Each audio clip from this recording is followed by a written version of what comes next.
So, I was working on some videos about whether or not the cities were worth conquering, and I had an epiphany, a very random one as you can tell from the title. Could Hermaeus Mora be the most dangerous Daedric prince in Tamriel? If yes, then why isn't he? Welcome back to the channel. As you have noticed, I have changed the type of lore content that I have covered on this channel. I am doing less of simply covering concepts in the game and more addressing thoughts and questions I have, as well as some that I see in the comments. I encourage anyone who watches my videos to not only leave a like if you enjoy and subscribe to the channel if you want to see more Elder Scrolls content, but also leave a comment on any questions you may have about certain or any Elder Scrolls topics in any of my videos. I do appreciate all the questions that challenge my perspective. I don't claim to be the most knowledgeable in the Elder Scrolls lore universe, but I do like to provide a different perspective to see if I could help shed some light on some of the perhaps more obscure topics that we come across.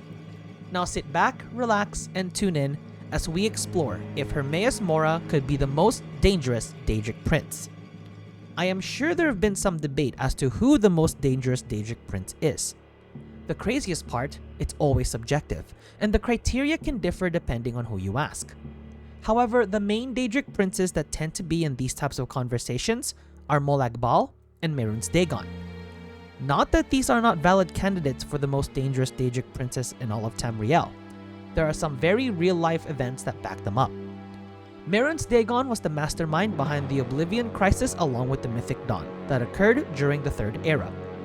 With the help of the cult, Mehrunes Dagon was able to open Oblivion gates throughout Cyrodiil and nearly take over the Imperial City and close the Dragonfires.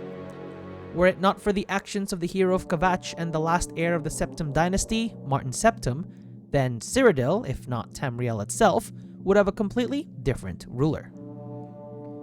Molag Bal was responsible for the soul burst that occurred during the Second Era, causing anchors from Cold Harbor gates to fall upon Tamriel in another attempt to merge Nirn with the realm of Oblivion.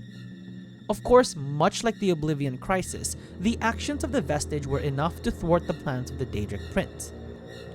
Because of the scale of their actions, they are feared across Tamriel by its citizens as the most dangerous Daedric princes, as they were the most bold with their actions towards Tamriel and its population. But what if I told you there's another Daedric prince that has the potential to be just as dangerous, if not more, than these two? And if it does, how come it is not as known in Tamriel?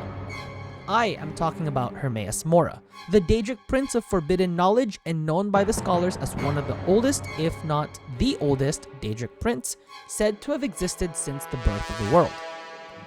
As the Daedric Prince who actively seeks and stores the deep and mostly forbidden knowledge contained within the lore of Tamriel, and perhaps Nirn itself, within his realm of Apocrypha, constantly being guarded by watchers and anyone who falls for the service of Hermaeus Mora.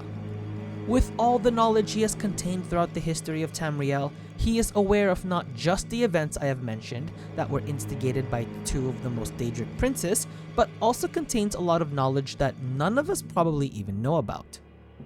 There is a popular saying, knowledge is power. It can be quite scary what someone can do with the amount of knowledge that they have. To step outside of the Elder Scrolls world for a second, let's talk about villains and antagonists in movies and books. Of course, for most of their stories, they have a weakness that has to be discovered by the heroes before meeting them in confrontation and eventually defeating them. Most of the time, their weaknesses come from a quality trait that they have, but also a lack of knowledge in particular things. For example, Voldemort's weakness in the Harry Potter series was his lack of knowledge of the magic of love, mainly due to his ignorance. Sauron from the Lord of the Rings series also had a weakness that also stemmed from his ignorance. The fact he did not care for those that were seen as insignificant was his downfall, as it was due to the actions of hobbits that the One Ring was destroyed and he was ultimately defeated. Whether it be a lack of understanding or mere ignorance, the lack of knowledge does result in finding weaknesses even amongst the strongest foes and villains in popular stories, regardless of what they have learned in their upbringing. Now, as the Daedric Prince who constantly seeks knowledge, regardless of how important or unimportant it is, why isn't Hermaeus Mora more dangerous to the people of Tamriel? You would think that someone with all this knowledge can use it to their advantage and push their agendas through, but this comes to a quality weakness from Hermaeus Mora himself.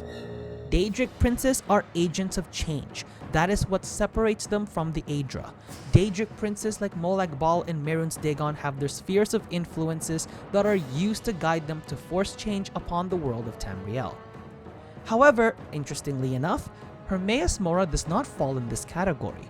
In fact, he only seeks knowledge for the sake of observation, not to push his own agenda. Perhaps he's merely calculating his moves and biding his time, while other princes forcefully push their agendas and leading to their downfalls every time. This is quite apropos, considering Hermaeus Mora takes the form of a massive watcher with one massive eye along with several smaller ones, symbolizing his observant nature. Perhaps because he is one of the oldest of the Daedric princes, he knows he can take his time and keep gathering knowledge for one significant purpose, whatever that may be. However, this doesn't mean that he does not use them. He does have some uses. In fact, he uses his deep limits of forbidden knowledge to lure followers to worship him. Personally, I think this is quite an interesting deal. Worship of Hermaeus Mora in exchange for access to the forbidden knowledge that I doubt even some of the most studied individuals would know of. Although I do not think he would simply give them all the knowledge, even though they are already in his service, as he knows they will simply leave once they have known enough. In fact, this was the case with Miraak. After he joined the ranks of Hermaeus Mora and used the knowledge he gained in order to hypnotize the population of Solstheim, his ultimate goal was to overthrow the Daedric Prince and keep the knowledge and power for himself. Of course, he failed, and was defeated by the Dragonborn and eventually devoured by the prince, but it does go to show what someone with as much knowledge as what Miraak had could do.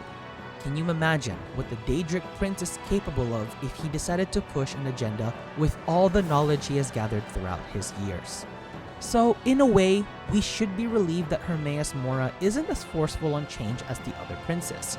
Otherwise, we may be in more trouble, as he will have access to things that we cannot even imagine in our wildest dreams. And that is why I think Hermaeus Mora is not the most dangerous prince for now. You never know what could happen in the future. If you enjoyed this video, please be sure to leave it a like and consider subscribing so you can see more Elder Scrolls content. Also, let me know in the comment section below what other topics or questions you'd like me to address.